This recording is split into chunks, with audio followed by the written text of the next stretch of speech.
I didn't think I was unhappy. I thought I was just tired. Tired of long conversations that never went anywhere. Tired of apologizing for reactions I didn't fully understand. We'd been married for 9 years, and on paper, everything looked fine.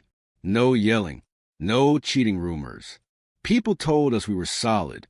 What they didn't see was how often I felt like I was watching my own life from a distance, careful not to disturb it. She was good at explaining things. Too good. If I felt hurt, she'd say she understood why I felt that way, then calmly explain why my feelings weren't connected to what actually happened. Facts versus emotions. Reality versus perception. Those words came up a lot.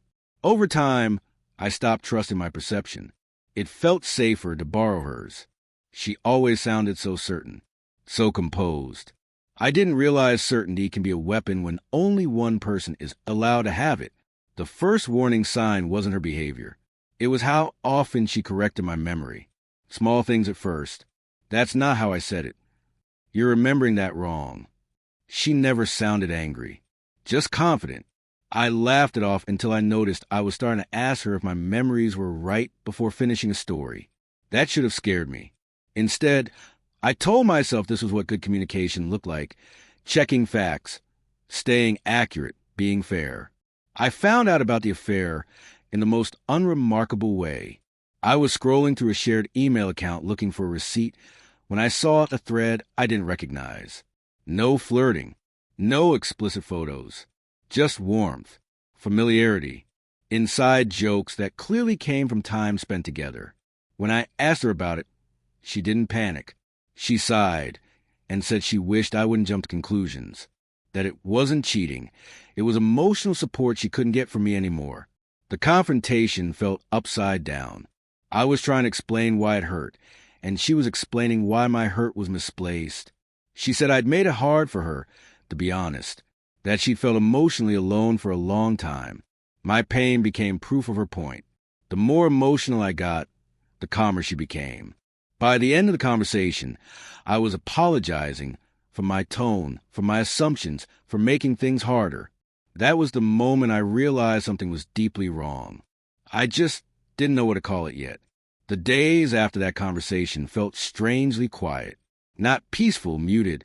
She moved through the house like everything had been clarified, like we'd reached some kind of understanding.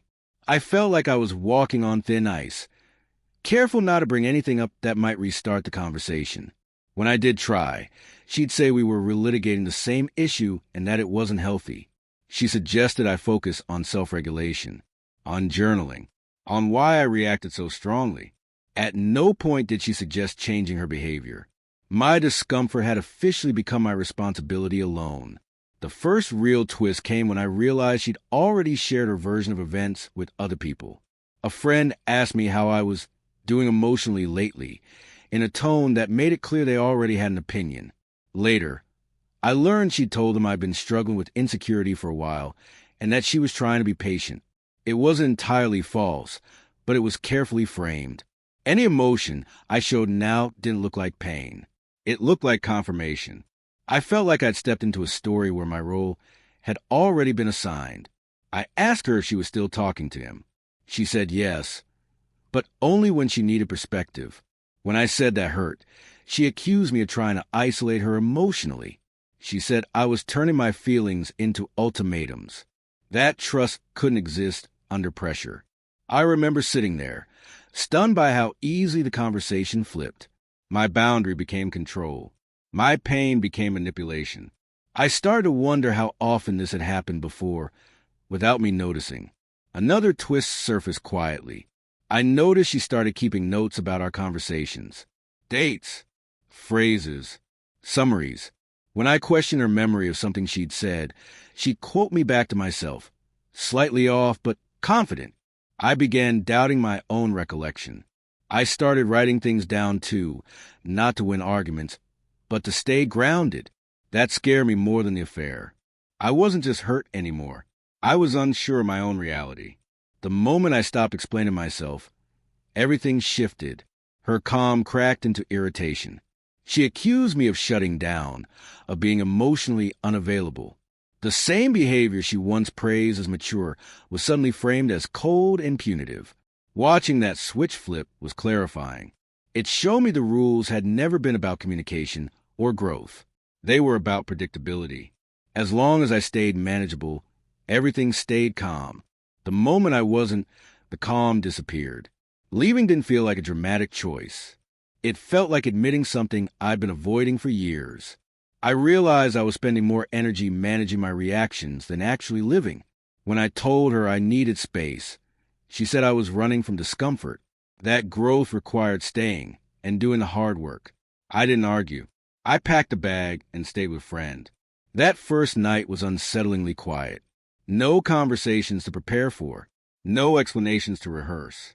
My thoughts existed without being corrected, and that alone felt like relief. The messages started the next day. Some were calm and reflective. Others carried disappointment just beneath the surface. She said she didn't recognize me anymore, that I'd changed. She was right, but not in the way she meant. Friends I trusted finally heard the full story. A few admitted they'd always felt something was off, but couldn't articulate it.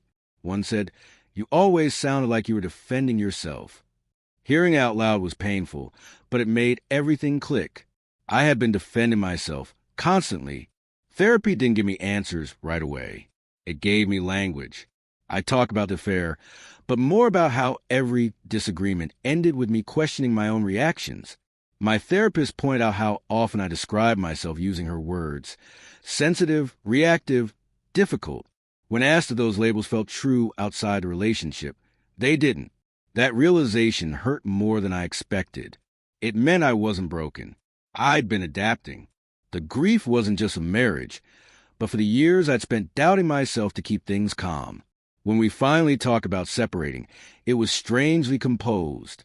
She said she hoped one day I'd understand what she'd been trying to show me, that she wished I were more emotionally evolved. I didn't push back. I told her I needed a relationship where honesty didn't come with prerequisites and where my feelings weren't treated like problems to solve. She looked disappointed, like I'd failed an important lesson. For the first time, that disappointment didn't move me. If you're reading this and something in your relationship feels quietly exhausting rather than supportive, pay attention, especially if your emotions are constantly being analyzed or reframed. Love shouldn't require you to disappear to keep things peaceful. Leaving wasn't empowering in a cinematic way. It was quiet, frightening, and stabilizing. I didn't walk away because I stopped loving her. I walked away because I started trusting myself again. And if clarity feels like a threat to your relationship, that might already be your answer.